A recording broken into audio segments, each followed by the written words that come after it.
नमस्कार विद्यार्थियों, sir academy का आपका हार्दिक स्वागत है। मैं अनिल यादव सर एक बार फिर इंडियन इकोनॉमी की क्लास लेकर आपके सामने प्रस्तुत हूँ। तो मैं पहले ही इंडियन इकोनॉमी की 3 क्लास आपको प्रोवाइड करा चुका हूँ, उन्हें आप अवश्य देखें। उससे ही इकोनॉमी की आधारशिला रखी गई है। भारतीय अर्थव्यवस्था आपको बहुत अच्छे से और सरल भाषा में पढ़ा रहा हूँ और निश्चित ही आप मेरा सहयोग करते रहें, आपको अवश्य समझ में आएगी। मैंने लास्ट क्लास ली थी आपकी अर्थव्यवस्था में जीडीपी,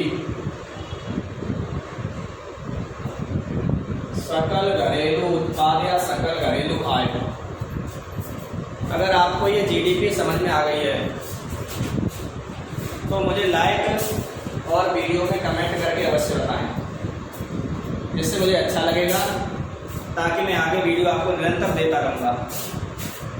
आज मैं इससे आगे आपको जीडीपी की आगे कराने वाला हूँ जीएनपी। तो आज हम समझेंगे कि जीएनपी क्या होती है। पहले इसकी हम कंप्लीट फॉर्म जानते हैं।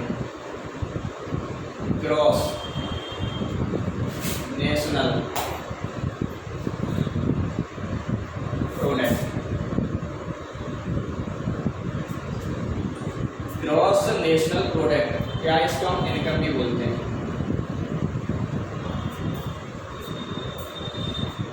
सकल घरेलू,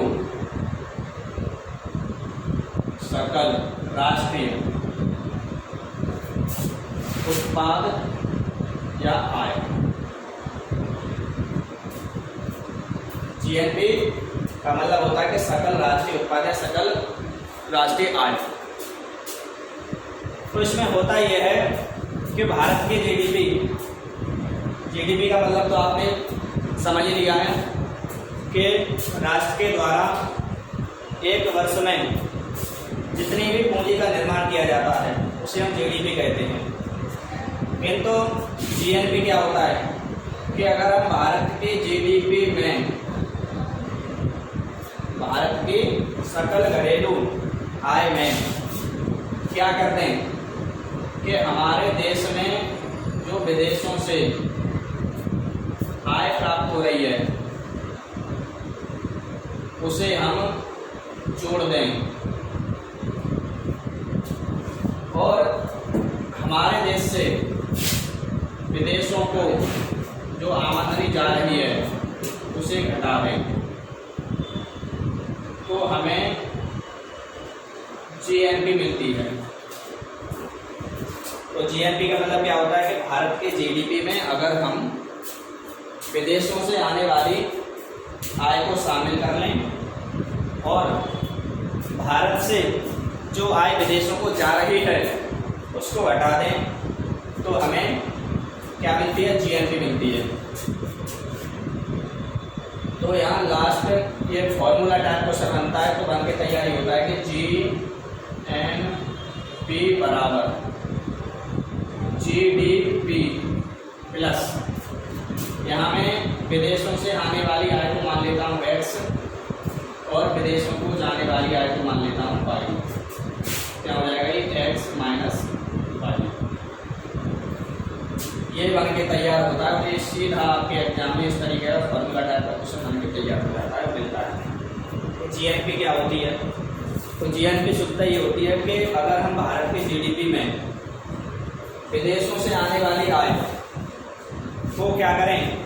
ऐड कर दें और हमारे देश से जो विदेशों को आय जा रही है उसको हटा दें, तो हमें क्या मिलती है? जीएनपी। तो जीएनपी बराबर जीडीपी प्लस विदेशों से आने वाली आय को मैंने मान लिया x और विदेशों को जाने वाली आय को मान लिया मैंने y।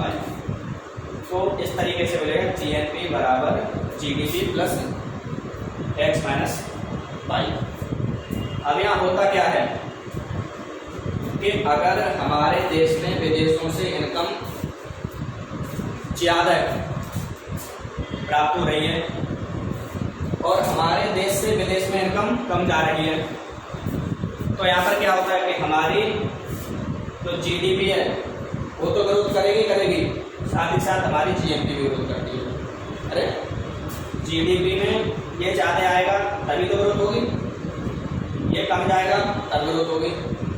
अगर हमें विदेशों से कमाई प्राप्त हुई, विदेशों से आया हमारे पास केवल 10 रुपया और हमारे भारत से विदेशी कमा ले गए 100 रुपया, तो हमने अपने जीडीपी में से भी मतलब 90 रुपये का लॉस कर दिया, ठीक है ना। तो जीएनपी क्या होती है? सकल राष्ट्रीय उत्पाद या सकल राष्ट्रीय आय। सीधी सी बात यह है कि जब हम भारत के जीडीपी में विदेशों से आने वाली आय को ऐड कर लेते हैं और विदेशों को आने जाने वाली आय को घटा देते हैं तो हमें क्या प्राप्त होती है? जीएनपी। आगे जीएनपी समझ गए हो तो आगे तीसरा पॉइंट और समझाता हूँ।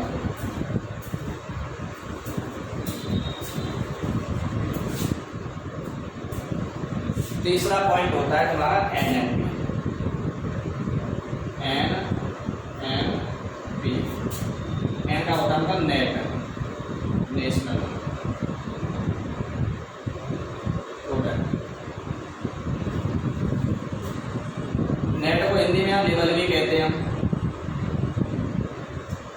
या शुद्ध भी कहते हैं। शुद्ध राष्ट्रीय उत्पाद या आय, क्योंकि इनकम भी शामिल होती है ये सारी चीज, ठीक है ना।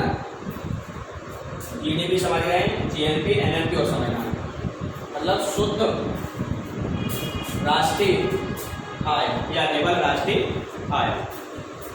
तो आपने किसी वस्तु के उत्पादन करने के लिए जो स्रोत लगाए हैं, जो स्रोत जुटाए हैं, तो उसमें कहीं ना कहीं आपने क्या किया होगा? इन्वेस्ट किया होगा। अरे किसी वस्तु का उत्पादन करने के लिए कोई ना कोई स्रोत लगाने पड़ते हैं, मशीनें खरीदनी पड़ती हैं, संसाधन जुटाने पड़ते हैं। तो वो संसाधन जुटाने के लिए हमें क्या करना पड़ता है? इन्वेस्ट करना पड़ता है ना, मतलब निवेश करना पड़ता है। साधारण तौर पर बिल्कुल सिंपल लैंग्वेज मानो कि निवेश करने के बाद हमने या किसान ने ट्रैक्टर ही खरीद लिया। अब वो ट्रैक्टर से क्या कर रहा है? कृषि कर रहा है ना। कृषि करेगा तो कृषि करेगा क्या? कृषि से वस्तु का क्या करेगा? उत्पादन करेगा, ठीक। तो हमें देखने में तो ये लगता है कि किसान के द्वारा जो ट्रैक्टर प्रयोग किया जा रहा है वो वस्तु का उत्पादन कर रहा है। तो हमें वर्ष 2 वर्ष तक ये लगता रहता है कि वो वस्तु का उत्पादन कर रहा है तो बहुत अच्छा मुनाफा कमा रहा होगा ट्रैक्टर के माध्यम से। लेकिन कुछ समय बाद क्या होता है कि ये ट्रैक्टर है किसान ने खरीदा है, इस ट्रैक्टर का ऑटोमेटिकली मूल्य ह्रास हो रहा होगा। अरे आप जब नया ट्रैक्टर खरीद के लाते हैं तो उसकी जो मार्केट वैल्यू होती है, क्या वो 3-4 साल के बाद उसकी मार्केट वैल्यू रह जाएगी? बिल्कुल नहीं रहेगी। तो क्या हुआ? उसमें जो मूल्य या उसकी जो गुणवत्ता में कमी आई, मूल्य का ह्रास हुआ। मूल्य ह्रास का मतलब होता है कमी। अब ट्रैक्टर के क्या क्या जैसे टायर भी घिसे होंगे ट्रैक्टर के, ठीक है ना। ट्रैक्टर के अन्य पुर्जे भी घिसे होंगे, तो उसे क्या कहते हैं? उसी को हम मूल्य ह्रास कहते हैं, ठीक है ना। तो हम क्या समझ रहे हैं अभी? निवल शुद्ध राष्ट्रीय उत्पाद आय में कि किसी वस्तु का उत्पादन करने के लिए हमें निवेश करना पड़ता है। निवेश के द्वारा मैंने एग्जाम्पल लिया था किसान का कि जब किसान ट्रैक्टर खरीद के लाता है और ट्रैक्टर के द्वारा कृषि या कृषि के द्वारा किसी वस्तु का उत्पादन करता है, तो हमें प्रारंभ में ये लगता है कि किसान बहुत मुनाफा कमा रहा है, अच्छा खासा इसका व्यापार चल रहा है खेती के माध्यम से। लेकिन क्या होता है कि ट्रैक्टर होता है कि एक निश्चित समय के बाद उसमें मूल्य ह्रास होने लगता है। मूल्य ह्रास कैसे होगा? ट्रैक्टर के टायर भी घिस जाएंगे, ट्रैक्टर के पुर्जे भी घिस जाएंगे, उसकी मार्केट वैल्यू भी क्या हो जाएगी, कम हो जाएगी। तो हम यहाँ एक बात तो ये निश्चित समझ गए कि शुद्ध राष्ट्रीय आय हमें कब मिलेगी, जब हम मूल्य ह्रास को घटा दें इसमें से, जीएनपी में से। तो यहाँ एन पी बराबर GNP माइनस मूल्य ह्रास, ये बन के तैयार होता है आपका निवल या शुद्ध राष्ट्रीय उत्पाद या आय। ठीक है ना। तो आप इन तीनों टॉपिकों को जीडीपी, जीएनपी, एनएनपी इसको पढ़िए, समझिए, निश्चित ही आपको समझ में आएगा और इससे आप क्वेश्चन बना पाएंगे। यहाँ क्या होता है, यहाँ पक्षांतर करता रहता है, क्वेश्चन बनाता रहता है। यहाँ जीएनपी की परिभाषा पूछेगा तो इधर कर देगा, इसको इधर कर देगा। ठीक है ना। तो आपको ये करना आना चाहिए। तो जीडीपी क्या होती है, जीएनपी क्या होती है, एनएनपी क्या होती है, इस पर मैंने आपको विस्तार से बताया है। और आपका क्वेश्चन स्टेट एग्जाम, पेट एग्जाम जो भी आप दे रहे हैं, सुपर टेट का देना चाहते हैं, उसमें इससे बाहर नहीं जाएगा। ठीक है ना। धन्यवाद।